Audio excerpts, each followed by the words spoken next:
Good evening, everybody. Good evening. Before we start, a quick question for everyone in the audience. Who's been to a property meeting before? Oh, good. Who is here for the very first time? Awesome, lots of new people, so that's good. Well, thanks for coming.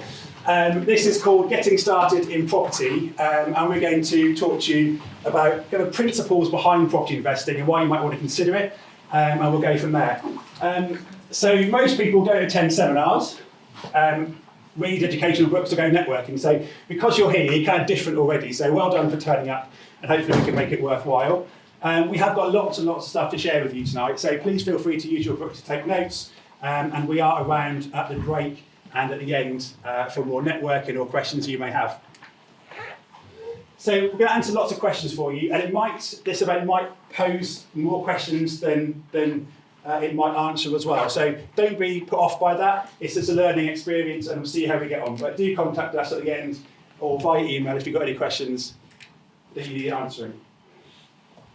So before we start, I'll give you the running order in a minute. Just want to run through sort of my story, why I'm here, and talk to you a bit about that. So went to Notre Dame High School in Norwich, did sixth form there, then did Loughborough University Accountancy and Financial Management, did a 20-year career in finance, ended up as the Finance and Operations Controller at Smithfield Foods, so thoroughly enjoyed the 20-year career.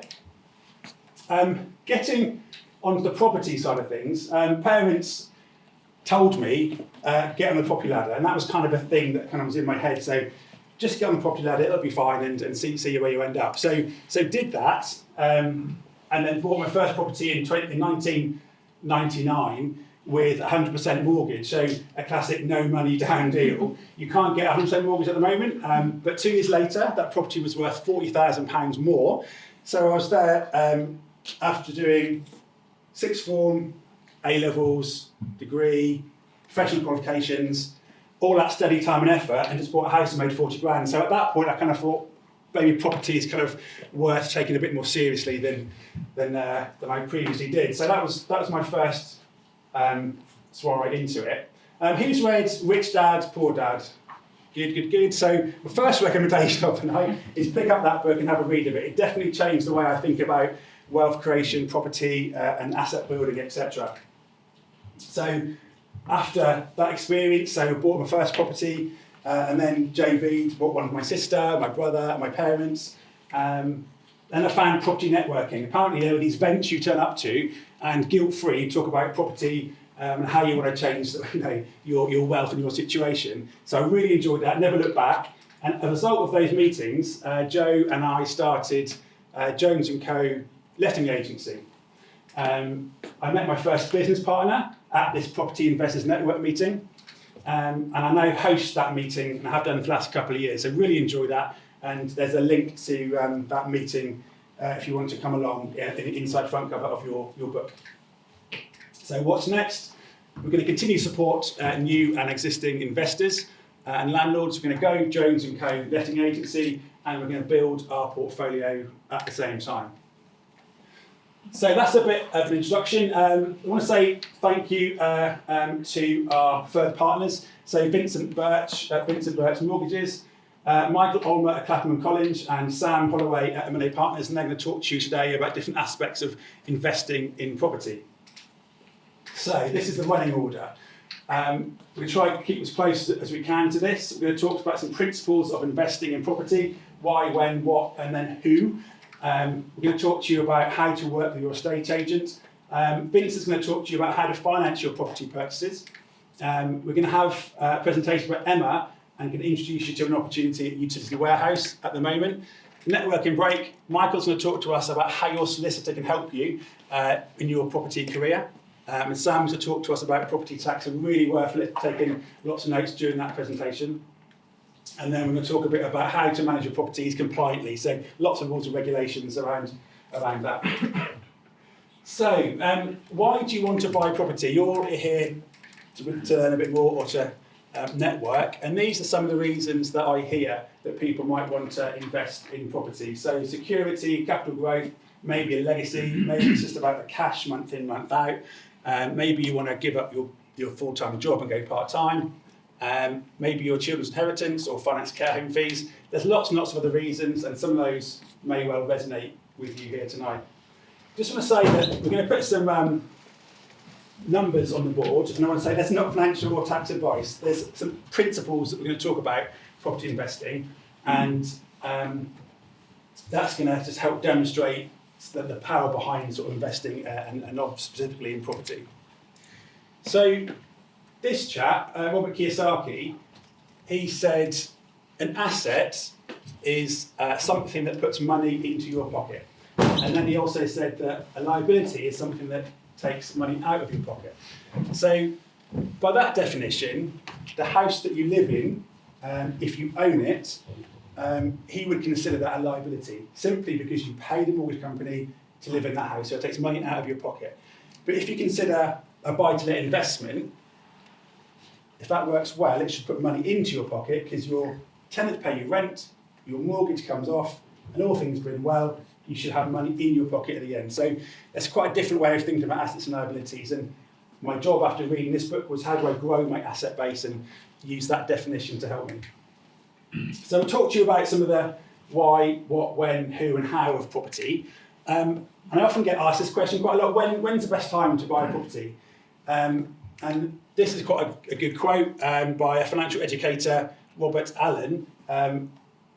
Don't wait to buy real estate, buy real estate and wait. And we'll see how some of those principles come through in a moment. And this is a Chinese proverb I liked. The best time to plant a tree was 20 years ago. And the second best time to plant a tree is now. And that analogy can be used for property investing as well. So this is a property price graph by Nationwide Building Society. And you can clearly see that the trend is up. And this is just a demonstration of inflation. Prices go up over time. Property prices tend to rise, sometimes quickly, sometimes slowly, and sometimes they fall too. But you can see the trend is up, and this is the sort of thing that we want to be taking advantage of as property investors. And I think there are 5 main reasons that you consider to buying a property. One is that you're the boss.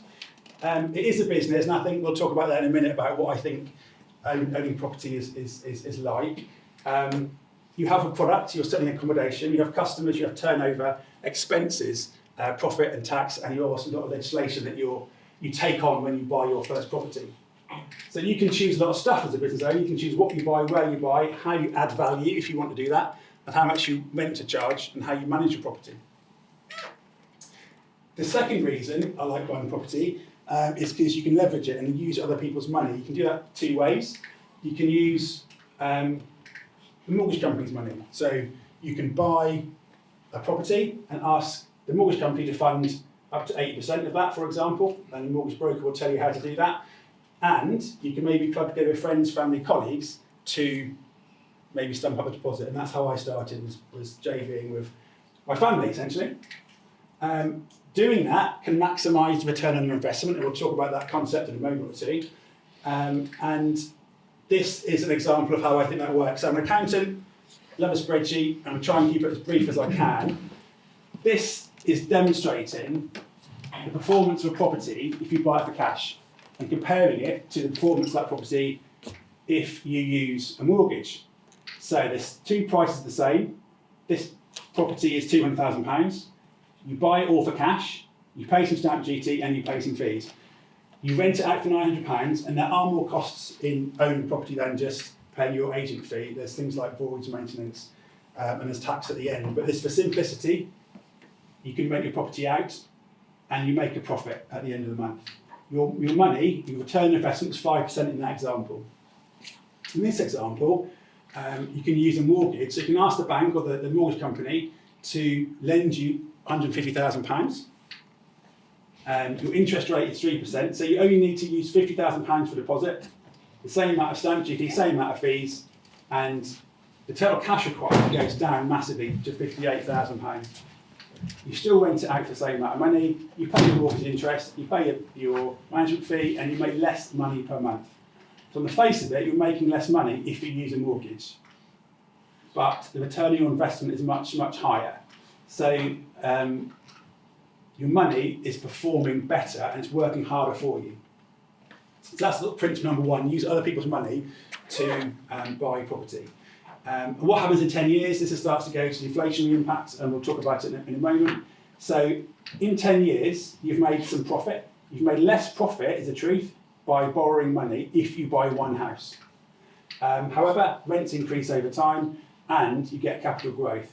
So again, a big caveat, no one knows what the inflation will be over the next 5, 10, 15, 20 years. But as an example, let's assume it goes up at 5% a year. It might be more, it might be less, but let's just pick that as an example. After 10 years, your £200,000 property has gone up by £125,000, and you've made some money in the rent. So that's the performance of that. Illustration purposes only. Or you could buy 3 properties. Let's see how this works out. So you can use a mortgage, buy 3 properties instead of 1. So you use less, £33,000 less of your own money. So you buy £200,000 properties, so your total value is £600,000. You've asked the mortgage company to lend you £450,000, and you've had to put in £150,000. You still pay stamp duty, you still pay fees, and your total cash investment is £175,000. So it's less by £33,000. You rent them all out at the same price, and you make more money. So you've invested less money, and you've made more money. £459 a month more. So your money's working harder. So point number one, you've made more money by borrowing the bank's money. And point number two, what happens after 10 years, if you assume it increases at the same rate over that 10-year period, you've actually made £377,000, you've made cash flow, and that decision to buy 3 properties has, in this example, has netted an increase in wealth of £527,000. So a much bigger opportunity to have your assets appreciate. This chap, Albert Einstein, said compound interest is the 8th one of the world. He who understands it earns it, and he who doesn't pays it. So let's just roll forward another 10 years and see what happens after 20 years in that same example that we had. So after 20 years, your £600,000 houses have gone up to £1.6 million. You've earned £300,000 in rent or profit. So from that decision to buy those 3 houses in 20 years, it's quite an important decision. You've made £1.3 million profit there, which is way more than you've made if you buy 1 for cash. So these are some principles. Borrow people's money and hold them for a long time, hold the asset for a long time.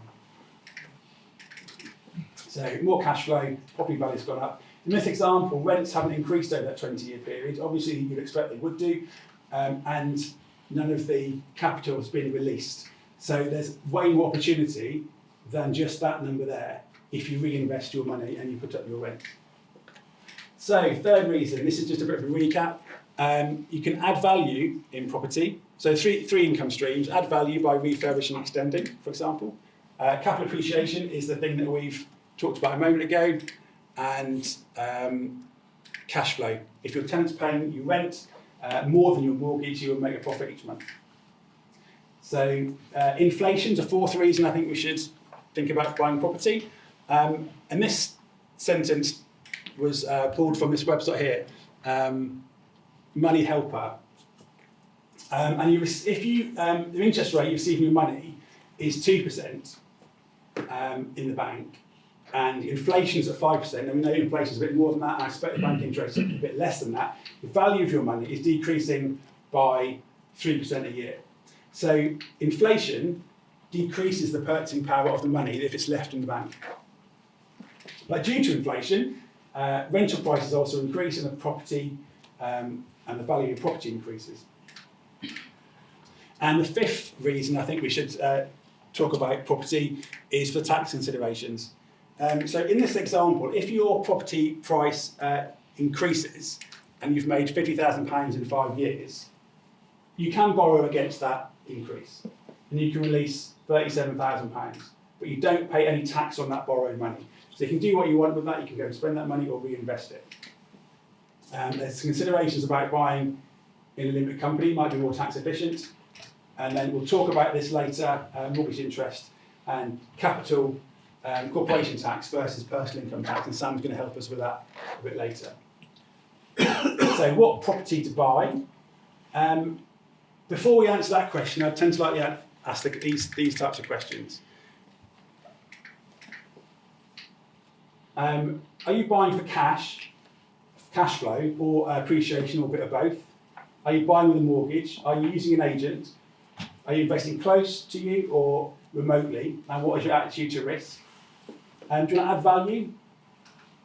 And how much money do you have access to? And what's your target income from property? And what type of tenants do you want? So I think having an appreciation for those types of questions kind of really helps with that question, what do I buy? Because if you know what your criteria is and the property you're looking at meets your criteria, you might argue you should buy that property because there will always be a better deal tomorrow. Simon Zicci, I speak at one of his events. He's got 5 golden rules of investing in property. Number 1, buy from motivated sellers, and I kind of interpret that as well as a property that you can add value to. Now, there are plenty of people that have bought property portfolios that haven't bought from motivated sellers and they've done fine. The point here is that doing this will accelerate your property journey. Only buy property to an area of strong demand. So Norwich or the Ring Road is a great example of that. Only buy property that gives you positive cash flow. So that's about knowing your numbers. So how much will a mortgage cost you each month? How much do you rent it for? What's the likely maintenance cost, etc. And then the tax considerations at the end. We have a property calculator, again, there's a QR code in your books that will help you with that. Buy property for long term, and that's the point of really taking advantage of the interest, the inflationary element of buying property. The compounding effect, and always have a cash buffer in place. If the roof goes, the boiler goes, you want to be able to finance that from cash and not be stuck. So just a really quick question here, or an illustration here. HMO is a house of multiple occupation. You can buy that or a single let. House of multiple occupation is a house that is let to 3 or more people, 3 individual people. People typically do this because of higher cash flow, but there's lots of considerations, such as refurbishment costs, interest rates, management. Lenders might need you to have experience. There's more regulation, for example, licensing in 5-bed HMOs or more. So these 2 examples here just demonstrate that for the same property, you can charge a bit more money for the rent. And actually, again, your money is working much harder for you. So HMOs, we specialise in HMOs. An example is professional or student HMOs, and we can talk to you about that later. So property investment is a business. It's different from other types of investing because you're selling accommodation. You've got a product to sell. You're providing a service, you have customers, and you are competing with other landlords for that tenant. It comes with responsibility and a liability, and you have a choice to make over the quality and prices you charge. So these are some photos I pulled off the internet a couple of days ago, advertising properties to rent, not that inspiring. It's important, I think, to have a bit more effort into attracting customers, and these are a property refurb that we did where we took a bit more time with the presentation of them. So property investing is a business because it has income. You can choose what market rent you want to charge. It's got expenses, it's got profit. Cash flow, again, having a buffer is really important. You have assets and you also have liabilities. So all these things contribute to the business element of owning a property. Quick bit about taxes. You do have to pay taxes. I do think you should ask for help to optimise your tax position, and Sam can help you with that. And a quick note on making tax digital. This is coming down the line. By April 2024, it will affect all landlords who have a rental turnover of £10,000 a year. It will require you to have software, register for making tax digital. There's no self-assessment involved, but you do have to make quarterly returns to HMRC. So a bit of a change in the way that we report our numbers is coming down the line. Just ask on that question of the making tax digital. Yeah. You can do that through an accountant, I guess. You don't have to do it personally. An accountant can help you with it, yeah. Actually, I think you can probably do it yourself, but it does need the software you've got to register for it as well. I think it's coming, so we're talking about it quite a lot, so people sort of know that it's coming down the line, yeah. So I think it's important to know that there are a lot of moving parts in property. Property prices go up and down. No one knows when or by how much. The analysts predicted a crash, or at least a correction in 2020. That didn't happen. They increased, so everyone got it wrong, basically. Interest rates, historically low period for quite a long time. They are starting to go up a bit. What's going to happen in the future? Rental prices are subject to inflation. They will be increasing over time. How much and how quickly is subject to debate. There is maintenance and void. So two real costs. You have to maintain your property and you must be prepared to cope with a void if a void happens. So be prepared for that from a cash flow purposes. And there's lots of regulation that's likely to increase in the property world.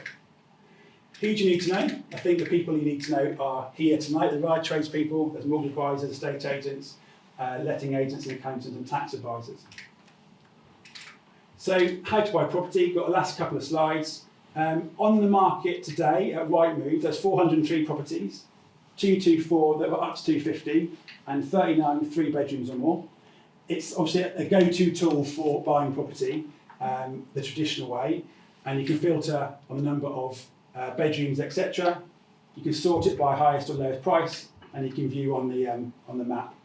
You can also create an alert. So if you know what your criteria, if you've worked out before, probably worth setting up an alert so you get the first people to know what's going on.